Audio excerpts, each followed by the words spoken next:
les podcasts de la Paillette. Découvrez l'une des rencontres du Festival des médias indés qui s'est tenu les 11 et 12 avril 2026 à Rennes. Bonne écoute. Bonjour, bienvenue. Je m'appelle Élodie Safaris, je suis journaliste à Arrêt sur Image. Est-ce que vous connaissez Arrêt sur Image, peut-être à main levée pour que je me rende compte? Pas mal. Est-ce que vous lisez Arrêt sur Image? Un peu moins évident, ouais, ok. Bon, on est sur abonnement. Je vous raconte juste d'où je viens, moi. J'ai commencé dans le journalisme à iTélé, en chaîne d'info, il y a plus de 10 ans maintenant. J'ai participé à la fameuse grève, la toute première contre Bolloré. Il y en a eu beaucoup d'autres depuis. Et je suis partie après cette grève, comme la majorité de mes collègues à l'époque.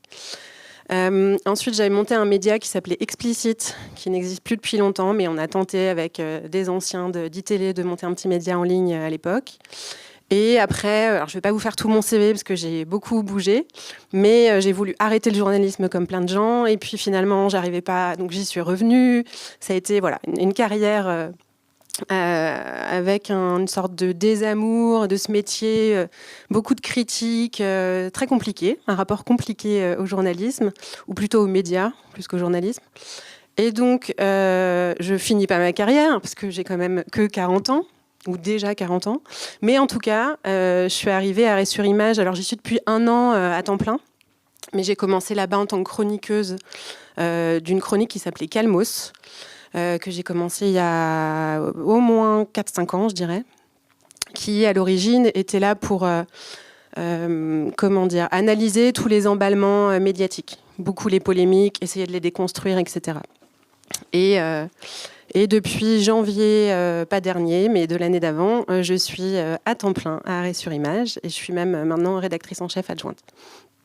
Et donc, dans ce cadre-là, j'étudie, j'analyse, je critique, je déconstruis les traitements médiatiques de tout un tas de sujets.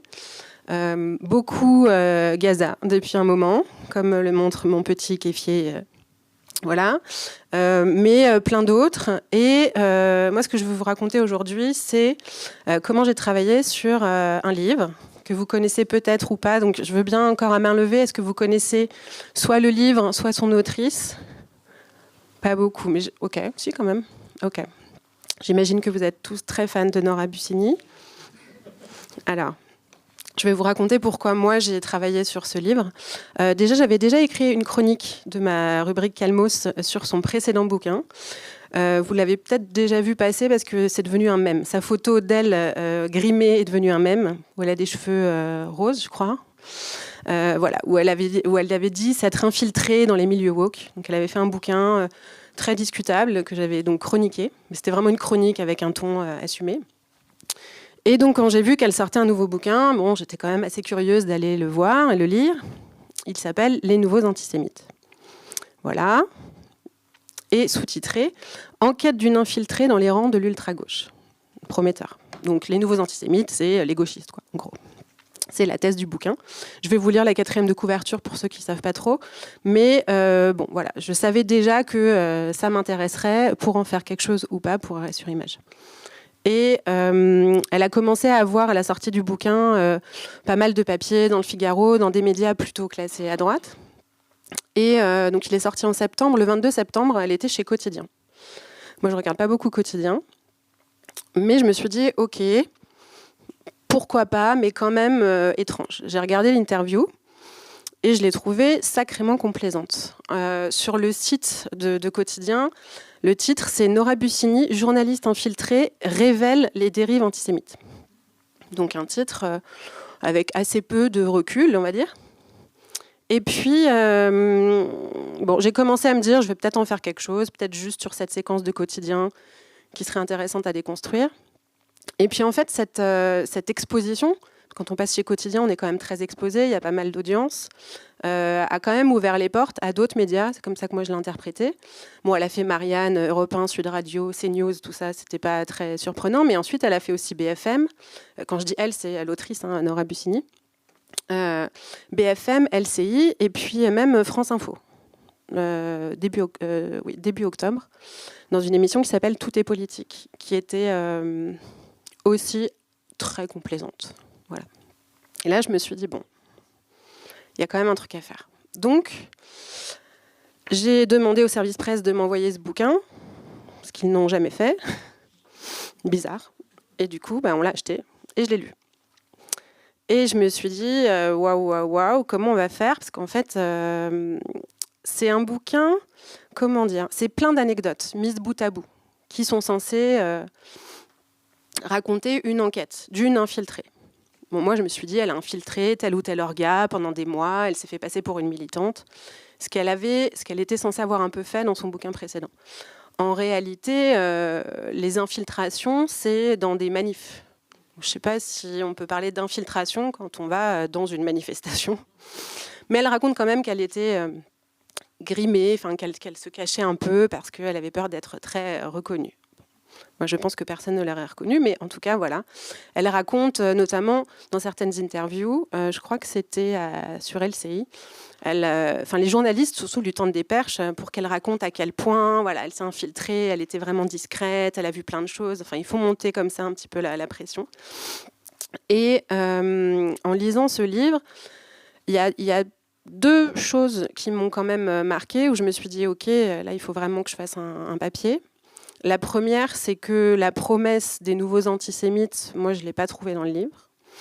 Et la deuxième, c'est qu'il y avait quand même beaucoup d'anecdotes, de choses à raconter, avec très peu de contradictoires. C'est-à-dire qu'elle avait à chaque fois, en général, une ou deux sources, mais pas de contradictoire. Je ne sais pas si vous savez ce que ça veut dire faire le contradictoire, mais c'est aller questionner les personnes qui sont mises en cause par la parole des personnes qu'on interroge.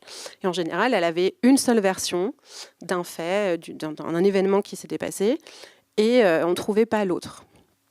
À certains endroits, et il faut le dire, et je le dis dans mes articles, elle dit quand même qu'elle a essayé de contacter des gens qui lui ont pas répondu. Notamment Rima Hassan, par exemple, qui m'a confirmé qu'elle avait été contactée, et quelques organisations. Mais la majorité des personnes mises en cause n'ont pas été contactées. Ce que je me suis dit au début, c'est que j'allais faire un article un peu habituel comme on fait Arrêt sur Image, c'est-à-dire du traitement médiatique, un seul article. J'étais partie là-dessus. Donc en faisant un peu quelque chose d'assez classique chez nous, en reprenant toutes les séquences médiatiques, en les analysant, etc. Et en confrontant un peu avec ce qu'il y avait dans le bouquin. Et puis, j'ai commencé à appeler des personnes mises en cause pour essayer de voir un petit peu ce qu'elles disaient du livre. Donc, j'ai d'abord appelé Sacha Yaropolskaya, qui est une militante de Révolution Permanente, qui est une organisation révolutionnaire, Abby Beach, qui est une artiste queer qui est assez engagée sur la Palestine, et des personnes d'ACT UP. J'ai commencé par eux. Et j'ai passé beaucoup de temps au téléphone avec eux. Et en gros, ce qui revenait à chaque fois, c'était qu'ils n'avaient pas été contactés, et surtout que ce qui était dit dans le bouquin était soit faux, soit tronqué, soit déformé, des phrases attribuées, un peu manipulées. Enfin voilà, ça revenait systématiquement. Certaines personnes ne voulaient pas me parler en on, enfin me parler en leur nom dans l'article, mais m'ont quand même dit des choses que je pouvais garder, mais sans les citer. Abby Beach, à qui on attribue quand même un positionnement. Nora Bussini dit qu'elle fait l'apologie du terrorisme, voilà, pour être clair. M'a annoncé au moment où je l'ai eu que, par exemple, elle porterait plainte.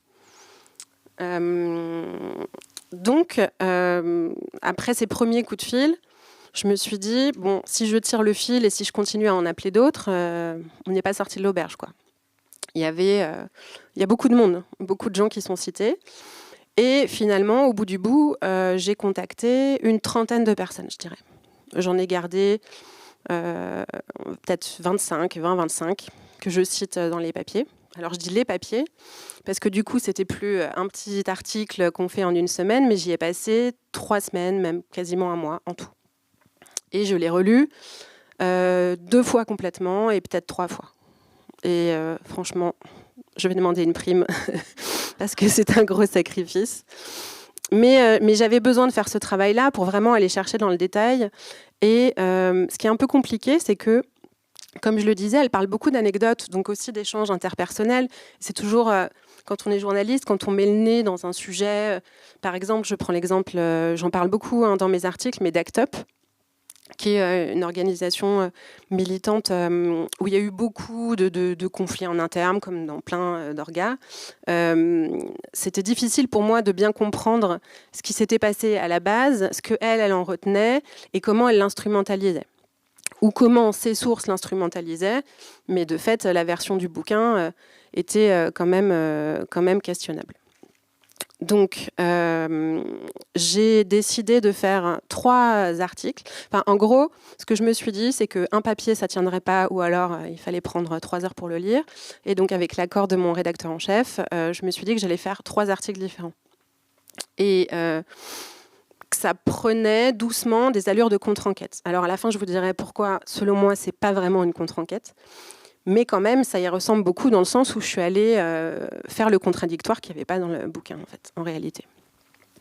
J'ai fait 3 papiers. Le premier, je l'ai anglais sur le fait... Le truc qui m'a choqué à la première lecture, et à la deuxième aussi d'ailleurs, c'est le fait qu'en fait, la thèse annoncée, elle n'est jamais démontrée. C'est-à-dire que vraiment... Elle est censée révéler de l'antisémitisme partout à gauche et c'est censé être, en gros, nous, les gauchistes, les nouveaux antisémites. Et elle n'en fait pas la démonstration dans le livre. Et pour moi, c'est extrêmement important de le dire et de le prouver, étant donné que c'est cette thèse-là qui était mise en avant dans les médias et qui correspond bizarrement, avec des sons de cloche qu'on entend aussi beaucoup dans les médias et qu'on entendait beaucoup à ce moment-là. Je vous lis peut-être juste la 4e de couverture pour que vous vous rendiez compte aussi de l'outrance en fait, du propos. Donc la 4e dit « Depuis le massacre du 7 octobre 2023, la machine s'est emballée. » C'est pas ce que vous croyez. Avec la perspective des élections municipales de 2026, puis des présidentielles de 2027, les digues fragiles du vivre ensemble ont cédé. De certains campus universitaires au banc de Sciences Po, des municipalités où agissent des organisations liées à l'islam radical, au meeting de la France Insoumise, Nora Bussini a infiltré manifestations, groupes de parole, happening, boucle Telegram en France, à Bruxelles, à Columbia, là où sévissent les rangs des plus radicaux de l'ultra-gauche. Les plus radicaux. Le tableau qu'elle brosse est glaçant. Sous couvert d'antisionisme, c'est l'antisémitisme qui sévit. Mais de qui et de quoi est-il le nom? Voilà, glaçant. C'est un terme qu'on va retrouver aussi dans les interviews. Les journalistes, quand ils commencent leur interview, ils disent oh, « c'est effrayant, c'est glaçant ». Bon, moi, je ne veux pas vous spoiler, mais clairement, moi, je n'ai pas été effrayée par grand-chose. Enfin, si, il y a des choses qui sont tristes, dénonçables, et il y a de l'antisémitisme dans le bouquin, mais pas là où on croit, pas là où c'est annoncé. Et du coup, dans le premier article que j'ai écrit, alors je ne vais pas vous montrer, hein, moi je les ai imprimés pour les relire parce que c'était en septembre, j'ai besoin de me remettre un peu le truc en tête, mais dans mon premier article, je déroule quasiment chapitre par chapitre pour dire où est l'antisémitisme, vraiment, celui qu'elle pointe, qui est sourcé, qui est prouvé. Et les éléments concrets d'antisémitisme, en fait, il y en a. Par exemple, elle parle des facs ou même des écoles. Elle raconte, en fait, par exemple, sur les écoles, elle raconte des enfants, des histoires tristes et dramatiques, hein, des enfants qui ont dû quitter leur école parce qu'ils étaient harcelés, qui se faisaient traiter de sales juifs. Et sincèrement, je ne doute pas que ça existe. Hein. Mais quel rapport avec l'ultra-gauche, quoi? J'ai du mal à voir. Dans les universités, alors évidemment, Nora Bussini, elle développe beaucoup, enfin, elle participe à développer ces thèses de l'idée d'un cadre universitaire gangréné par l'islamo-gauchisme, etc., etc. Et donc ça s'inscrit là-dedans. Elle parle notamment, par exemple, de tags dans les toilettes. Elle dit il y a des croix gammées. Bon, apparemment, elle sait que ce sont des gauchistes qui ont fait ces croix gammées. Mais ce que je veux dire, c'est que oui, ces croix gammées existent. Bon, malheureusement, je crois qu'elles ont toujours existé. Et surtout, à mon sens, c'est pas vraiment les gauchistes qui font des croix gammées. Mais elle fait ce lien-là, en fait, en permanence. Et il y a une forme comme ça, que moi, je qualifie de malhonnêteté, dans la démonstration. Et c'est à plein de petits endroits. C'est pas toujours facile à déconstruire. Je sais pas si d'ailleurs j'ai réussi. Je vous invite à aller lire mes articles pour le voir. Mais c'est pas facile à déconstruire parce qu'en fait, c'est plein de petites anecdotes ou de petites choses qu'elle a vues parce qu'elle s'est déplacée quand même. Je remets en cause un peu l'infiltration, mais je remets pas en cause le terrain. Elle dit qu'elle s'est déplacée dans des universités. Des gens lui ont ouvert la porte. Et je pense qu'elle l'a fait. Et je pense qu'elle a vu des tags. Mais par contre, ça me semble très problématique de mettre ça dans un livre qui promet de prouver que l'ultra-gauche, ce qu'elle appelle l'ultra-gauche, alors je ne vais pas mettre des guillemets comme ça à chaque fois, mais moi c'est un terme que j'utilise pas, enfin pas comme elle, parce que sa définition de l'ultra-gauche, elle est très large en fait. Hein, c'est la gauche en réalité, enfin la gauche. Elle compte pas le PS dedans, mais voilà. Y a, dans ce premier papier que j'ai fait, je pointe aussi des soucis méthodaux, donc au-delà du manque de contradictoire, du fait de ne pas croiser les sources, il y a aussi une forme de culpabilité par association.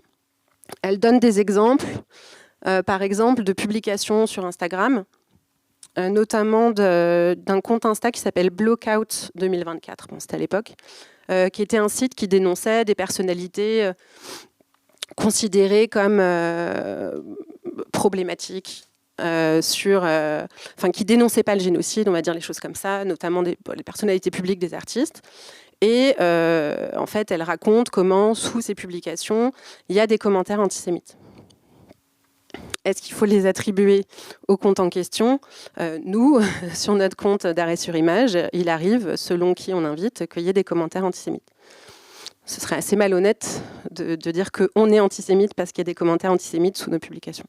Elle fait pareil avec Rima Hassan. Alors je vous en parlerai à la fin parce que Rima, c'est le dernier chapitre du bouquin et c'est l'apothéose du truc, mais elle en parle à plusieurs endroits. Je crois que c'est la personne la plus citée d'ailleurs dans le bouquin. Et elle fait la même chose en disant que sous certaines publications de Rima Hassan, il y a des commentaires antisémites. Et en fait, elle ne dit pas « donc Rima Hassan est antisémite », mais ça fait partie de sa démonstration. Et la culpabilité par association revient à plein d'endroits de cette façon-là. Et c'est la seule façon par laquelle elle fait exister en fait, cet antisémitisme-là, en faisant aussi des liens qui sont, à mon sens, malhonnêtes et en tout cas très discutables. Il y a autre chose qui est récurrent dans le bouquin, c'est un amalgame systématique entre des propos sur la résistance palestinienne et sur l'apologie de terrorisme. Donc, les deux se lient. Ça, c'est un phénomène qu'on retrouve souvent dans les médias, mais c'est vraiment systématique et ça participe de toute sa démonstration. Juste pour que vous vous rendiez compte un petit peu comment elle parle des choses, elle dit par exemple, l'outrance en fait qu'elle utilise et qui moi fait que dans mon premier papier je me demande si en fait c'est pas plus un pamphlet plutôt qu'une enquête journalistique. Elle dit par exemple, derrière une instrumentalisation de la question palestinienne par les militants politiques de l'ultra-gauche, il y a une véritable infiltration de la mouvance islamiste dans toute la société grâce à l'aide efficace, réfléchie, programmée de la gauche radicale, véritable cheval de Troie de l'antisémitisme. La gauche radicale, véritable cheval de Troie de l'antisémitisme. Alors, bon, maintenant je dis ça alors qu'il y a eu il y a eu les municipales, il s'est passé plein de choses depuis, donc ça c'est des choses qu'on entend encore plus qu'à l'époque dans les médias. Mais quand même, elle dit, elle dit « Des organisations terroristes ont réussi à se frayer un chemin dans les luttes progressistes. » Des organisations terroristes, voilà.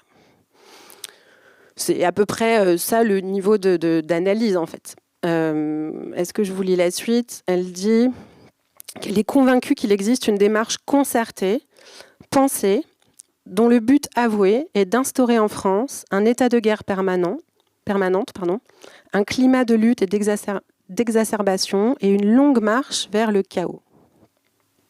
Glaçant. Donc voilà, c'est aussi une façon de commenter les choses. Elle donne beaucoup son avis en réalité, sous couvert d'un ton pseudo-journalistique. Mais voilà, c'est un bouquin qui fait peur. Enfin oui, si on le prend au premier degré, tout est flippant. Enfin, on va vers le chaos, selon Nora Bussini. Et c'est les islamistes, évidemment. Toujours pareil. Bon, pour autant, concrètement, il n'y a pas de démonstration qui va dans ce sens. Dans le premier papier, donc je vais boucler là-dessus, je pointe pour moi l'absence de preuves de sa thèse, et je suis quand même très étonnée qu'il n'y ait pas un seul journaliste qui l'ait reçu et qui ait lu le bouquin. Alors peut-être qu'ils n'ont pas lu le bouquin, c'est un sujet, mais qu'en tout cas je suis très étonnée que personne des journalistes qui l'ont invité sur leur plateau ou dans leur colonne n'ait eu le même constat que moi. Enfin, je suis pas... A priori, je suis pas malhonnête, enfin, je crois pas. Je l'ai bien lu plusieurs fois.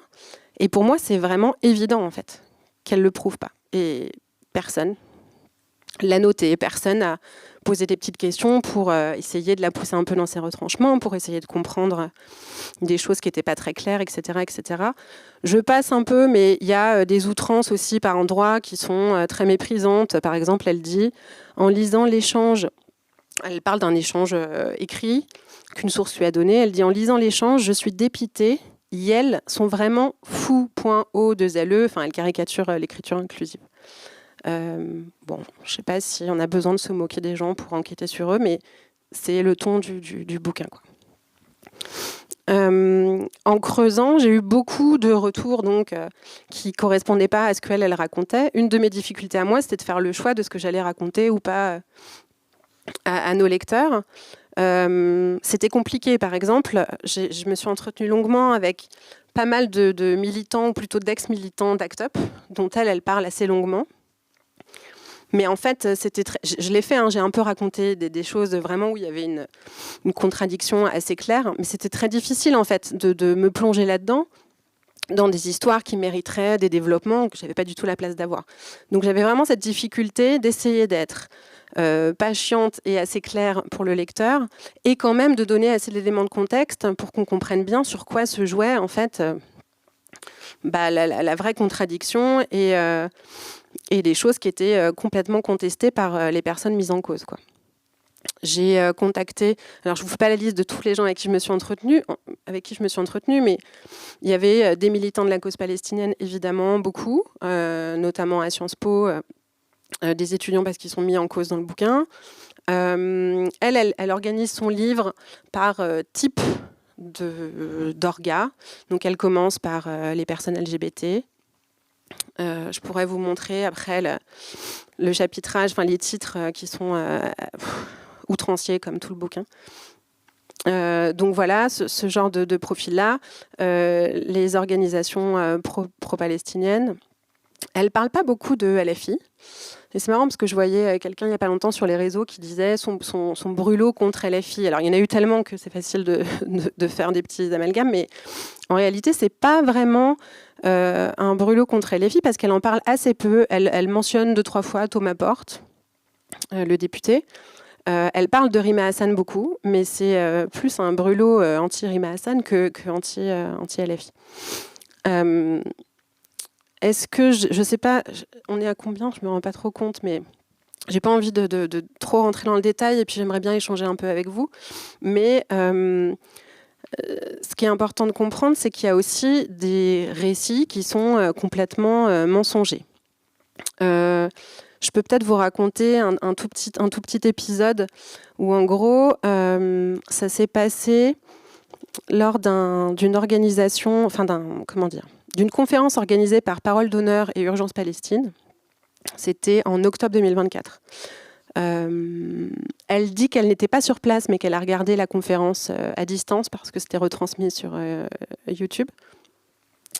Et en gros, elle raconte une séquence que vous avez peut-être vue sur les réseaux, qui a été filmée notamment par une militante du mouvement BDS France.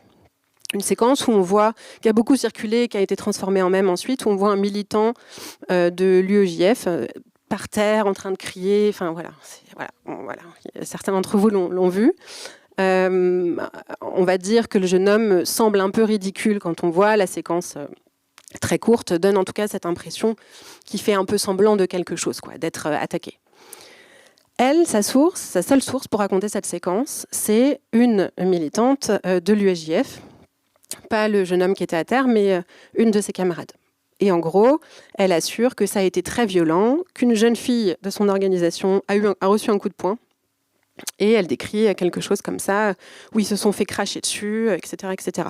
Et au préalable, Nora Bussini raconte que l'ambiance en fait de la conférence était très tendue, qu'il y avait une espèce de haine ambiante, palpable, etc.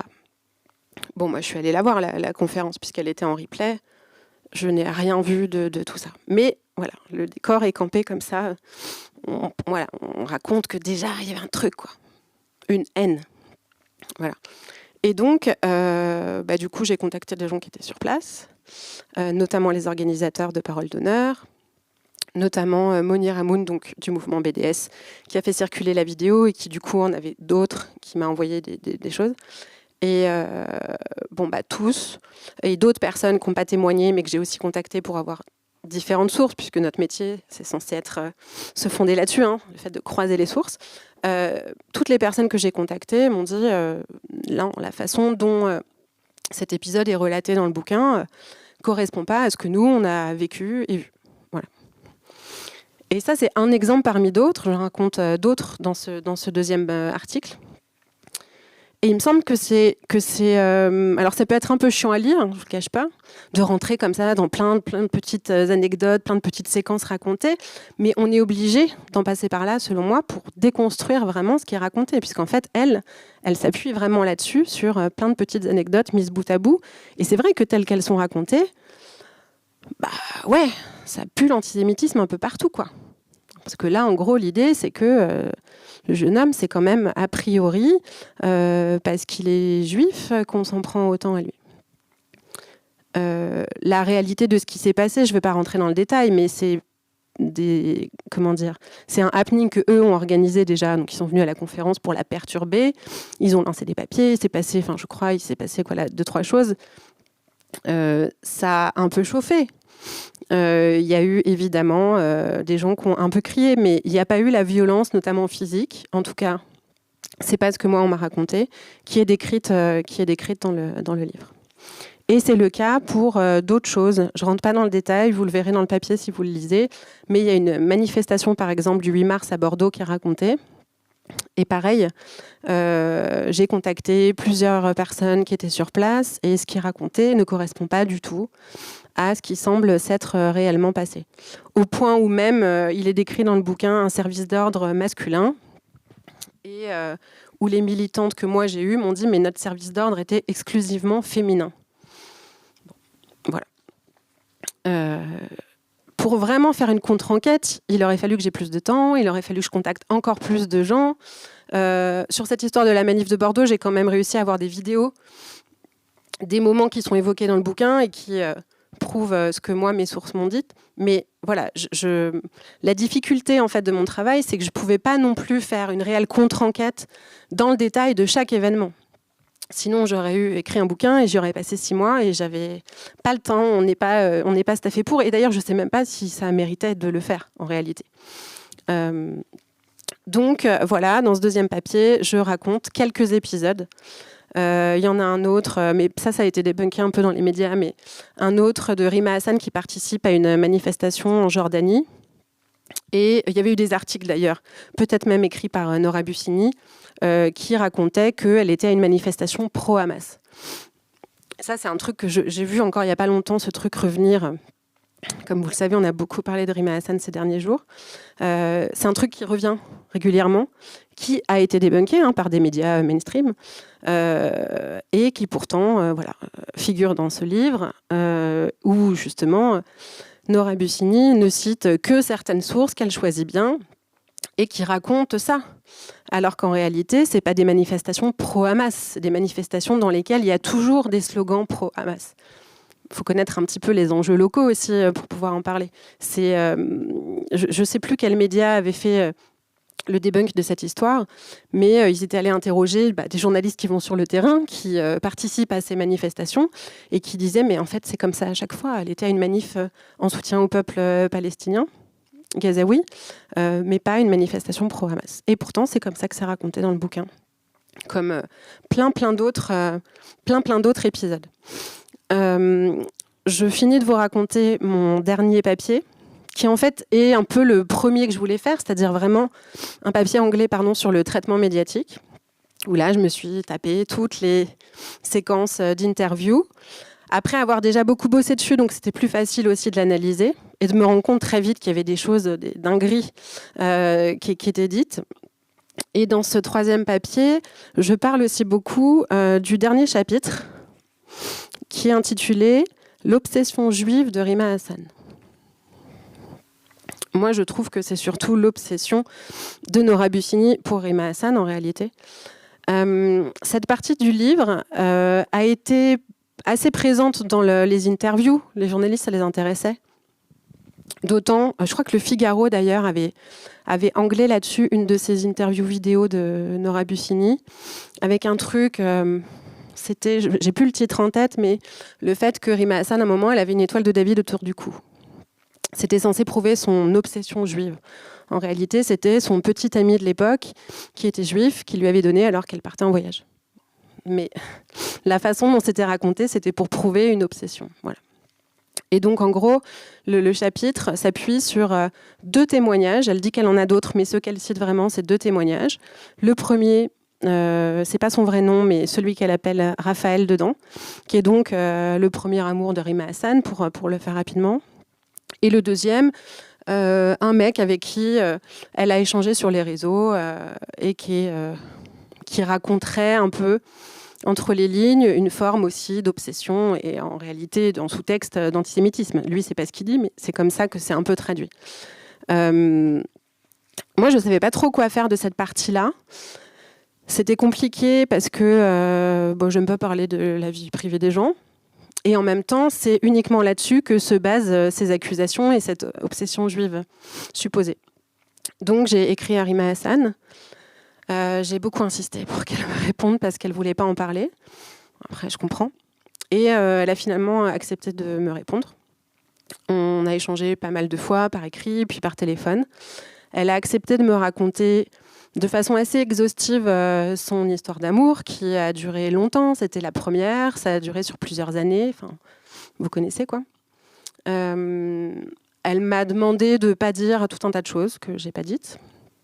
Et elle m'a donné les éléments qui me permettaient en tout cas de pouvoir questionner et déconstruire un peu ce qui était raconté dans le bouquin. Et notamment cette histoire d'amour qui en fait se résume à oui, un jour son premier amour était juif, c'est tout. Il n'y a pas d'obsession juive, mais il est raconté qu'elle a pris des cours d'hébreu par exemple. Ça devrait prouver son obsession. En réalité, elle m'a raconté que ces cours d'hébreu étaient donnés par une organisation une association qui donnait des cours d'hébreu et des cours d'arabe dans une volonté des enseignements, une approche interculturelle. C'est comme ça qu'elle me l'a décrit. C'est pas vraiment comme ça que c'est raconté dans le bouquin, c'est pas vraiment comme ça que c'est raconté dans les interviews. Mais c'est encore une fois, plein de petits trucs mis bout à bout qui sont censés raconter quelque chose, et quelque chose d'assez grave, puisqu'on parle d'obsession juive. Obsession juive, ça veut dire quoi ? Ça veut dire antisémite, clairement. Et de toute façon, Rima Hassan est décrite comme une antisémite dans beaucoup de médias. Donc j'ai fait, sur ce dernier papier, j'avais beaucoup plus de choses à dire, j'ai pas pu dire tout ce que je voulais, mais j'ai tenté quand même de donner quelques éléments de contexte, sans balancer trop d'éléments sur sa vie personnelle, pour montrer un peu à quel point on pouvait faire dire beaucoup de choses à quelques éléments pris par-ci, par-là. Et puis j'ai aussi eu accès à l'identité du jeune homme en question. Je suis allée voir un peu ce qu'il disait sur les réseaux sociaux. Et il s'avère que c'est quelqu'un qui, comment dire les choses de façon très factuelle, a une ligne proche du printemps républicain, dire ça comme ça, et a plutôt défendu Israël dans le génocide en cours à Gaza. Donc cet élément-là permet quand même de se questionner sur son intérêt à lui, de dire des choses sur son ex d'il y a 15 ans. Voilà, c'était mon dernier papier. Pour finir, je voudrais juste insister un petit peu sur le côté contre-enquête. J'ai eu des critiques à la sortie des articles, évidemment. Notamment celui... on n'a pas eu de plainte pour l'instant, mais on a eu des demandes de droit de réponse. On en a inséré un Je rentre pas trop dans le détail, mais si ça vous intéresse, je pourrais vous raconter après, parce que c'est un truc un peu compliqué, c'est pas forcément plus intéressant. Mais m'a été faite la critique de reprocher à Rima Hassan de pas faire de contradictoire et de pas me l'être appliqué moi-même à mon travail. Non, pardon, à Nora Bussini. Merci. Et donc, c'est un peu la limite du travail. Et j'entends un peu cette critique, même si elle a été utilisée à des fins assez malhonnêtes. C'est-à-dire que je me suis basée sur les propos qui étaient rapportés par Nora Bussini. Je suis allée chercher le contradictoire, mais je ne suis pas retournée ensuite vers les personnes à qui Nora Bussini avait donné la parole pour qu'elles réagissent ensuite à ce qu'avait dit. Voilà. Et donc, bon, je peux pas... Enfin, sinon, je les invite sur un plateau et puis on fait le truc. Mais c'est vrai qu'il y a certains points très précis où j'aurais dû le faire. Et d'ailleurs, je l'ai dit publiquement. Mais voilà, c'était la critique principale que j'ai eue. J'ai oublié de dire un truc très important, c'est que quand même, j'ai contacté Nora Bussini plein de fois. Elle n'a pas voulu me répondre. Enfin, elle ne m'a pas répondu. Elle ne m'a même pas répondu qu'elle ne voulait pas me répondre. Elle ne m'a juste pas répondu. Je lui avais préparé un beau mail avec énormément de questions qu'on a décidé de rendre accessibles à la fin des articles. Parce que je trouve que les questions, on peut les lire et comprendre. Elles sont aussi importantes que les articles. Et elle a répondu, j'ai vu un peu... alors pour l'instant, elle n'a pas porté plainte. Mais elle a répondu à quelques personnes un peu plus tard sur les réseaux sociaux, des personnes critiques évidemment, en disant qu'on avait utilisé ces articles pour notre campagne de promotion à un moment où on faisait une campagne de dons. On ne l'a pas fait, mais on aurait dû le faire. Donc, voilà. Si vous avez des questions, n'hésitez pas. Et il y a un micro à faire tourner, je crois.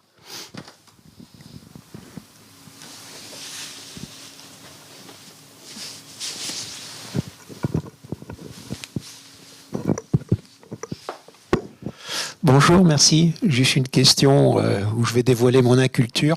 Est-ce que vous pouvez nous dire, au moins à moi en tout cas, qui est Laura Bussini, parce que je ne la connais pas, et quel est son passage, son pédigré? Alors, Nora Bussini est journaliste d'investigation, apparemment. Non, je veux pas trop me moquer, mais elle est journaliste. Elle travaille elle collabore avec plusieurs médias aujourd'hui. Elle travaille au Point. Et d'ailleurs, je le dis dans le premier article, mais il y a pas mal d'éléments qui sont dans le livre sur lesquels, en fait, elle avait déjà écrit des articles pour Le Point. Il y en a même beaucoup. Mais je le considère pas... Enfin, je le dis, mais sans la critiquer là-dessus, parce que plein de journalistes font ça. Et c'est pas du tout le fond du problème du bouquin. Et donc, du coup, elle écrit également pour Franc-Tireur. Elle vient d'ailleurs... je vois, il y a des connaisseurs. Elle vient d'ailleurs de sortir, enfin cette semaine, elle a sorti un papier dans Franc-Tireur qui parle de Rima Hassan, où elle révèle des échanges de textos. Je sais pas, tout le monde a un peu suivi l'emballement, la drogue. En gros, elle dit, enfin, ils sont censés révéler des échanges de textos qui datent d'il y a 10-15 ans. Donc en gros, elle dit que c'est des choses qu'elle avait sous la main mais qu'elle n'a pas utilisées dans le bouquin, quoi. Où Rima Hassan se livre et dit qu'elle a consommé de la drogue. Et donc, ce serait la preuve que voilà, c'est un sujet depuis toujours, etc. Bon, moi, personnellement, je ne ferai jamais d'article pour dire que... je m'en fous, en fait, que Rima Hassan ait pris de la drogue il y a 10 ans, mais voilà, pour dire qu'elle garde un peu des choses de ses sources sur le sujet. Et donc, oui, pardon, pour finir, donc elle bosse pour Franc-Tireur, pour Le Point. Il n'y a pas longtemps, elle a pigé pour Marianne, ce qui raconte aussi des choses sur Marianne. Je ne sais pas si j'ai des collègues d'Arrêt sur Image qui ont d'autres médias en tête, mais je pense que c'est les principaux pour lesquels elle travaille. Et elle est... Attends, je vais vous dire s'il y a plus d'infos sur elle, mais dans sa bio, là, non. En gros, voilà. Merci. Je vous en prie. Est-ce que vous avez d'autres questions, sachant qu'il nous reste 1 minute? C'est un peu rapide. Ouais, j'ai pris trop de temps, je suis désolée, j'aurais dû me mettre un petit chrono. Je fais 3 papiers quand même, c'est beaucoup. Moi, ce qui me frappe dans votre intervention, c'est En fait, Nora Bussini, elle vaut ce qu'elle vaut, c'est-à-dire pas grand-chose. C'est une journaliste comme moi, à peu près, qui ne le fait pas. En revanche, à vous, on est capable de faire une critique sur le fait de ne pas vérifier, de ne pas faire ce que vous appelez le contradictoire. Mais en fait, à mes yeux, ce qui est au fond plus grave, c'est pas elle, c'est la façon dont les médias français font pas leur boulot non plus. Et moi, je fais le lien avec ce qui s'est passé avec Francesca Albanese, sur laquelle on a vomi des mensonges relayés, créés par Israël et relayés sans aucune critique. Et puis, tout ce qui est autour de la loi Yadan, là, derrière, ça me rappelle un bouquin qui a été écrit il y a, moi qui suis vieille, par Boniface, qui s'appelait Les intellectuels faussaires, et où il donnait une quinzaine de personnes qui disaient « ils mentent, ils ont menti tel jour, tel jour, tel jour, tel jour ». Ils ont menti et ils sont réinvités sans cesse. Et là, pas l'ombre d'un procès. Autrement dit, tout ce qu'il avait dénoncé était vrai. Simplement, ces gens-là qui mentent, il se trouve qu'ils étaient tous soutiens d'Israël, ils étaient réinvités. Je pense qu'ils le seront toujours. En fait, la question, c'est ça. Mais bon sang, où sont les vrais journalistes en France qui font un vrai travail de questionnement ? Très bonne question. Vous pouvez aller la poser au village des médias, là, vous avez plein de réponses. Mais oui, je vous rejoins. Et c'est ce que je raconte dans le dernier papier. Il y a vraiment un sujet. Moi, évidemment, j'ai contacté tous les médias dont je parle. Évidemment, personne n'a voulu me répondre. J'ai une petite réponse. Moi, je peux vous le dire, même si on est filmé, mais je ne vais rien révéler non plus de dingue. Mais quand j'ai demandé à Quotidien pourquoi il l'avait invitée, parce que c'est ça, en fait, moi, le déclencheur. Et c'est ça aussi qui fait, je pense, qu'elle est invitée derrière chez d'autres médias plus mainstream. Ils m'ont dit, mais pourquoi ne pas l'inviter ? Super. Et qu'en gros, elle vendait des bouquins. Donc, c'était intéressant de l'entendre.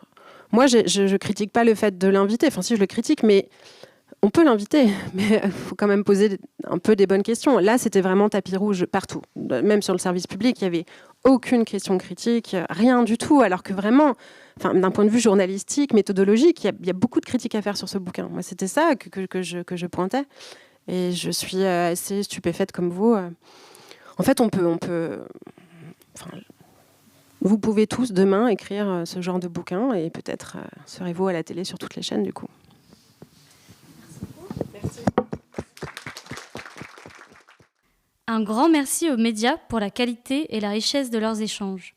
Rendez-vous sur la-paillette.net pour découvrir les autres rencontres du Festival des médias indés 2026 à Rennes.